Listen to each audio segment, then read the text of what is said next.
Hey YouTube, what is going on? Carter here. Got another video for you.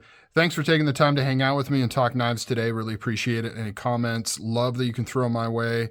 Much appreciated. We're going to be talking about the enigma of the Benchmade Infidel. I call it an enigma because I don't quite understand. I think a lot of people feel the same way about this knife. There's some unique things about it, particularly kind of the marketing, or rather the productization of it, and the lack thereof, and the lack of updates, and the fact that it hasn't changed in so long, despite having apparent issues and despite having lackluster materials. It refuses to change, even though the rest of the Benchmade automatic knife line has been updated. So other automatic Benchmade knives have updated steels, they have new and innovative mechanical designs, new materials, everything of that nature, except for this one, which is stubborn and will not change, even though this is arguably the most famous of all Benchmade automatic knives. And you could even say it's one of the more famous OTFs, really. And that's why I have it in my collection, because to me, this is a quintessential knife to have if you're a fan of OTFs like I am. Even if this isn't your best performer, doesn't have the best materials, it's overpriced. In my mind, it's kind of a classic in the OTF world. So before we start, and before I propose some ideas, I'm going to propose some ideas as to why I think this knife is the way it is. I could be completely off base and completely wrong. A lot of it is just conjecture on my part and kind of some thoughts that I have, and I want to share that with you guys and see what your opinion is. Let's do a quick overview of this knife. By the way, it's a black box because it's automatic, meaning it's quasi-restricted or whatever to police and military, even though anybody can own these as long as their state allows it. Some states allow you to own it, not carry it. Some you can carry it. Some you can't own it, so it depends on where you live. Some have restrictions on blade length, things like that. You got to check your local laws, but it is available for a lot of people. My state, there's no issues. It comes with a Cordura pouch here with a little clip, which is kind of interesting. You don't typically see this, but that kind of goes in line with how this is marketed as a kind of a military / police issue knife. So what materials do we have here? We have a D2 blade steel. It has been gun coated silver. So a lot of people mistakenly think this is a satin finish. It is not. This is a painted finish. It just happens to be painted silver. You can also get this in a black painted finish. It is essentially the same knife, just a different color paint on the blade. The black, for some reason, they charge an extra $10 MSRP, and for some reason, due to demand, these you can usually find on super sales, whereas the black-coated one generally is closer to MSRP. So there's a big price shift on these, and these are pretty strange because you can go on the market and these are going to be really overpriced, but then sometimes they're on super-duper sale and you can actually get them for a reasonable price. So kind of just depends. It's kind of a weird thing. I think retailers know that these are a little high MSRP, so they try to offer them at a deal when they can. So the frame, I believe it's 6061 aluminum. It is a sandblasted finish that is then hard coat anodized. I believe this is a steel button. It could be aluminum, but it looks like it's steel just due to the color. You have a steel deep carry pocket clip that you can see right there. Blade length is about 4 inches. Total length is around 9 inches. So it is a large OTF, one of the larger in terms of lengths OTFs that you can really get. They do make a mini Infidel as well, a little easier to carry. Obviously, you can see that the actuation switch is on the front of the knife, which is one of the reasons why I really like it. Spring tension is pretty light. Blade play is one of the more wiggly OTFs you can get, other than when you get like really cheap ones. They're obviously going to be wiggly, but in terms of real deal OTFs, this one is a little more wiggly, particularly front to back. That's really where the extra blade play comes in. You can see how much my finger's moving. Side to side, there's a little. It's about on par with like a Microtech, but the up and down is where most of the blade play occurs. A lot of people don't like that. Doesn't really bother me. It is what it is. I still think it's cool. Inside is a unique mechanism, and that's really why I like this probably the most. Other than its iconic kind of status, is the interior mechanism is different than other mechanisms, particularly the Microtech line with the carriage system and the single spring. This uses leaf springs and all kinds of stuff. More parts. The benefit to this, though, is it has these really robust locking lugs. So when it is deployed out, in terms of force coming into the blade, it has an extremely robust locking mechanism, more so than like a Microtech. Not that the Microtech is lacking, but it is more robust in that sense. However, everything else is arguably more complex. There's more parts. There's more things that can go wrong. There is more chance of debris causing malfunction. There seems to be a higher malfunction rate on these. Anecdotally, based on what I've heard, I don't have numbers.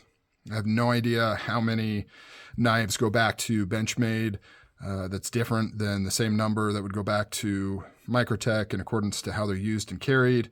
Now, that being said, this is issued to our armed forces, and this is issued to police, and they use these in pretty harsh, robust environments. So, when you're talking military issue things, it gets kind of tricky.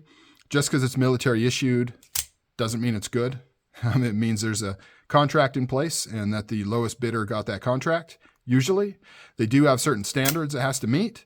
However, it doesn't necessarily mean it's the best of the best. So I don't know what our armed forces' opinion is of these. I don't know if they love them, if they don't like them. I would imagine most of the issue is not that they're actually issued, just that they're available to be used by those people, as opposed to being given to our proud men and women. But that's just a guess on my part.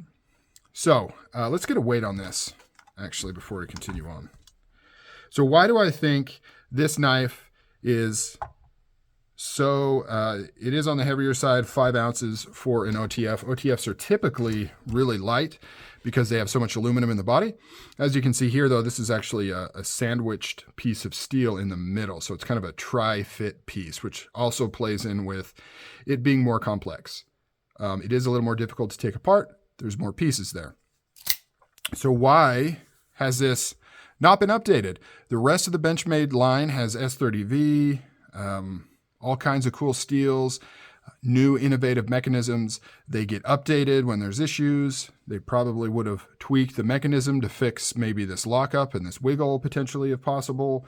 They would have made changes to it. Now you can get sprint runs of these that has S30V, different colored aluminum, but those are pretty rare. They have not updated the main line despite it being a higher price point and despite there being other innovations in other knives. Why is that? Well, my guess is it has to do with these military contracts. Usually when you get these contracts, everything is very specific, right? It's not just, hey, we will agree to purchase whatever knife you happen to be calling the Infidel. The specifics of that knife have been tested. They've been approved. The steel's been approved. The steel's been tested.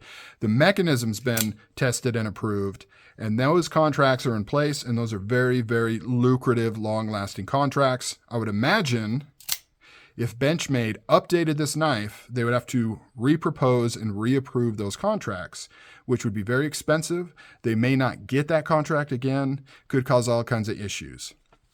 That's my guess. That's my educated guess as to why this knife fails to be updated, despite being their most well-known knife and despite all other knives having updates, would be that. That would be my guess, that it has to do with those military contracts. I do have a little experience in that world, and I somewhat know how those things work to a certain degree. And to me, that's what makes the most sense.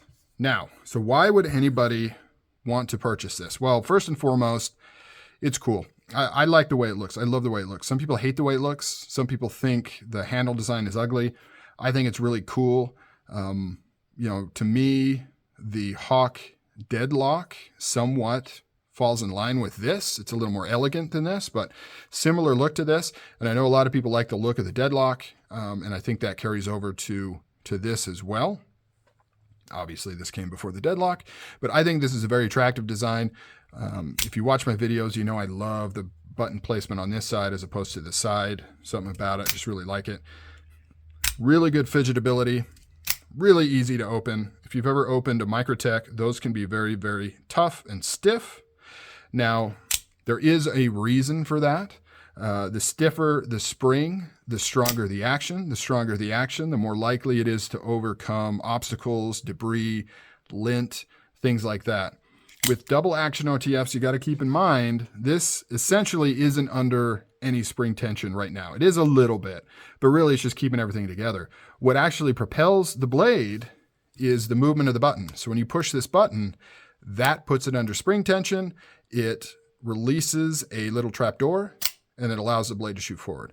So the harder it is to push or slide the button, that means the more spring tension, and the more spring tension means the more power that the blade is using to come out and to come back in.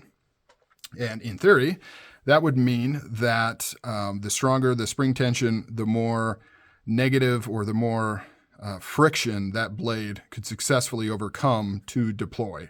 So in that sense, I would say this should be less reliable than a Microtech just because of that reason. It would, in theory, take less debris and less friction to cause this to not to deploy. Now, of course, it's way more complicated with the mechanism and the track. It could be that these loose tolerances actually make it less likely to fail. I don't know, but the spring tension on the Microtechs definitely aid in its ability to successfully deploy. The other thing I like about this is, I already mentioned how much fun it is. It's just so cool to deploy. I like the way it looks. It's fun to play with. It's more or less tried and true. Like, is it perfect? No, there's lots of issues. People complain about it. But for the most part, it's a very successful knife design. It's been used around the world in lots of different applications. So in my mind, it's perfectly able for me to carry around in the office and cut some things with it. I have no worries whatsoever about me using this knife and having it work successfully. The other good thing about Benchmades is really good warranty. They take care of their stuff. They will fix it, replace it, do whatever they need to do. Negatives about this knife, it's a little heavier than it should be. We already mentioned the poor steel. We already mentioned the blade play. I think that's really about it. The more complicated internals, you could argue that having that isn't the best. However, it has its advantages as well. And there's other knives that have complicated internals that people love. So that's a little bit subjective. Other than that, that's really the only negative. When you're talking about the pricing of these, yes, MSRP can be high. However, they are very, very cheap on the aftermarket. You can find these for a very good price. And like I mentioned before, if you keep your eyes peeled, you can find them on sale brand new for a very good price as well. So depending on which model you're after, if you want the quote-unquote satin finish blade like this, you can usually get these for a steal, especially on the secondhand market. People are always trying to dump these off. So I wouldn't say price is an issue at all on these. You just have to kind of be aware and be careful with what's out there. So that's it, guys. Long, rambly video on the craziness or the enigma of the Microtech Infidel, and maybe why it is the way it is. Don't hesitate to pick one up if you can get one at a good price. They're way fun. You know, they work. D2's good enough. If it's heat treated well, it's a good steel. It's not the latest and greatest, but it's fine. It's tried and true. It'll work. So, all right, guys, I'm out of here. Take it easy. Talk to you next time.